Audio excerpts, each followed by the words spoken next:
الحمد لله نحمده ونستعينه ونستغفره ونؤمن به ونتوكل عليه ونعوذ بالله من شرور أنفسنا ومن سيئات أعمالنا من يهده الله فلا مضل له ومن يضلله فلا هادي له وأشهد أن لا إله إلا الله وحده لا شريك له وأشهد أن محمدًا عبده ورسوله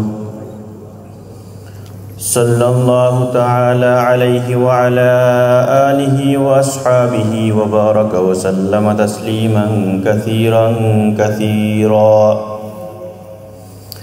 أما بعد فأعوذ بالله من الشيطان الرجيم بسم الله الرحمن الرحيم يا أيها الذين آمنوا ادخلوا في السلم كافة ولا تتبعوا خطوات الشيطان إنه لكم عدو مبين صدق الله العظيم وصدق رسوله النبي الكريم ونحن على ذلك لمن الشاهدين والشاكرين والحمد لله رب العالمين اللهم صل على محمد وعلى آل محمد كما صليت على إبراهيم وعلى آل إبراهيم إنك حميد مجيد اللهم بارك على محمد وعلى آل محمد كما باركت على إبراهيم وعلى آل إبراهيم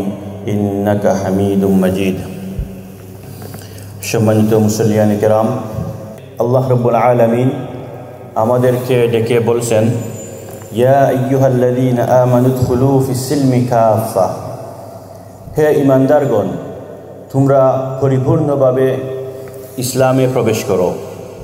ওয়ালা তাত্তাবিউ খুতুওয়াতিশ শাইতান, এবং শয়তানের পদাঙ্ক অনুসরণ করো না। ইন্নাহু লাকুম আদুউম মুবিন, নিশ্চয় সে তোমাদের প্রকাশ্য শত্রু। এই আয়াতে আল্লাহ রাব্বুল আলামিন আমাদেরকে সরাসরি আদেশ দিচ্ছেন যে ইসলামে সম্পূর্ণরূপে প্রবেশ করো। কিছু অংশ মেনে আর কিছু অংশ অস্বীকার করে এভাবে নয়।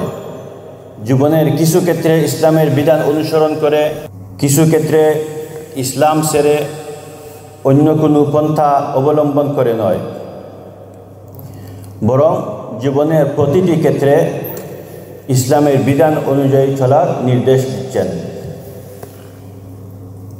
মানুষের ব্যক্তিগত জীবন, পারিবারিক জীবন, সামাজিক জীবন, অর্থনৈতিক জীবন, রাজনৈতিক জীবন, সব কিছুরই নিয়ম কানুন আল্লাহ তাআলা ইসলামের মধ্যে দিয়েছেন। ইসলাম হলো একটি পূর্ণাঙ্গ জীবন ব্যবস্থা। আল্লাহ তাআলা অন্য আয়াতে বলেন আল ইয়াউমা আকমালতু লাকুম দীনাকুম ওয়া আতমামতু আলাইকুম নি'মাতি ওয়া রাদিতু লাকুমুল ইসলাম দীনা, আজ আমি তোমাদের জন্য তোমাদের দ্বীনকে পরিপূর্ণ করে দিলাম এবং তোমাদের উপর আমার নিয়ামত সম্পূর্ণ করলাম এবং তোমাদের জন্য দ্বীন হিসেবে পছন্দ করলাম ইসলাম। অন্য আয়াতে আল্লাহ পাক বলেন ইন্নাদ দীনা ইনদাল্লাহিল ইসলাম, আল্লাহর নিকট ইসলামই হচ্ছে একমাত্র মনোনীত দ্বীন। আফাগাইরা দীনিল্লাহি ইয়াবগুনা ওয়া লাহু আসলামা মান ফিস সামাওয়াতি ওয়াল আরদ তাওআন ওয়া কারহা ওয়া ইলাইহি ইউরজাউন, তারা কি আল্লাহর দ্বীনের পরিবর্তে অন্য কোনো দ্বীন তালাশ করে, অথচ আসমান জমিনে যা কিছু রয়েছে স্বেচ্ছায় হোক অনিচ্ছায় হোক আল্লাহরই অনুগত এবং সবাইকে তারই কাছে ফিরে যেতে হবে।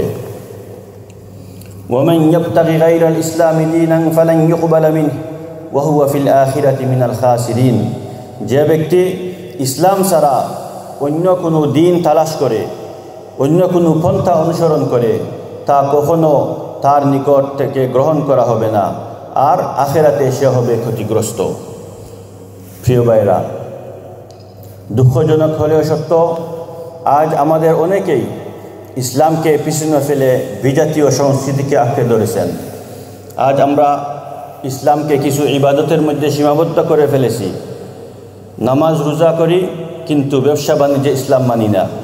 কোরআন তেলাওয়াত করি, যাকাত সাদকা দেই, কিন্তু বিয়ে শাদিতে বিজাতীয় রীতি অনুসরণ করি। হজ উমরা আদায় করি, কিন্তু রাজনীতিতে আমরা ইসলাম মানি না।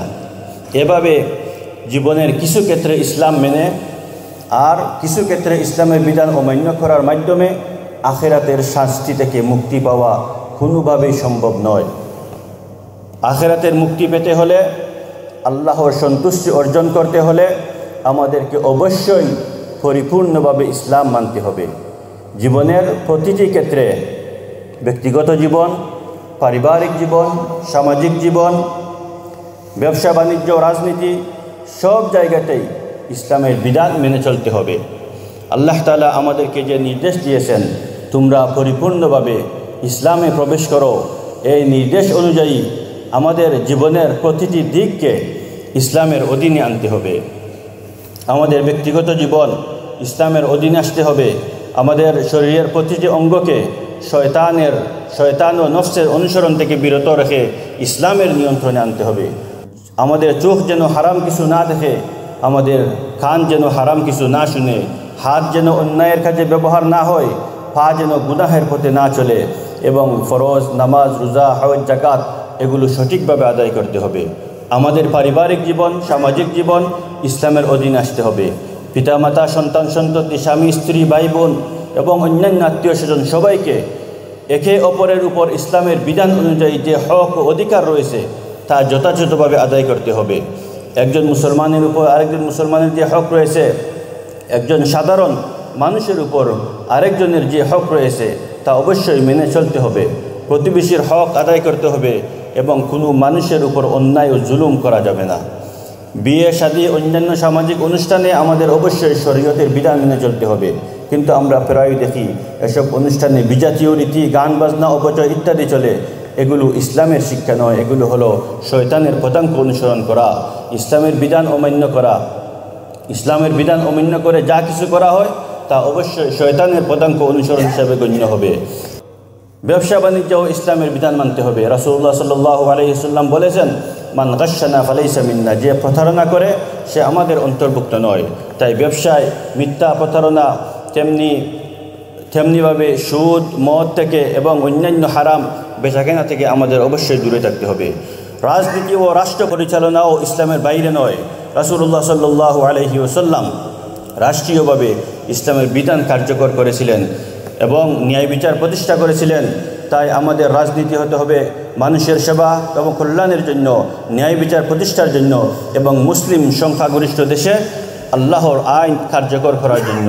কিন্তু যদি আমাদের রাজনীতি হয় ইসলাম ছাড়া অন্য কোনো মতাদর্শ প্রতিষ্ঠার জন্য, ক্ষমতার লালসা, দুর্নীতি, স্বার্থপরতার জন্য, তবে তা শয়তানের অনুসরণ ছাড়া আর কিছু নয়।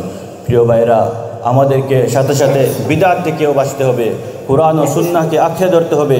রাসূলুল্লাহ সাল্লাল্লাহু আলাইহি ওয়াসাল্লাম বলেছেন, তারাকতু ফীকুম আমরাইন লান তাদিল্লু মা তামাসসাকতুম বিহিমা কিতাবুল্লাহি ওয়া সুন্নাত রাসূলি। আমি তোমাদের মাঝে দুটি জিনিস রেখে যাচ্ছি, যতদিন তা আঁকড়ে ধরবে পথ ভ্রষ্ট হবে না, আল্লাহর কিতাব ও আমার সুন্নাহ।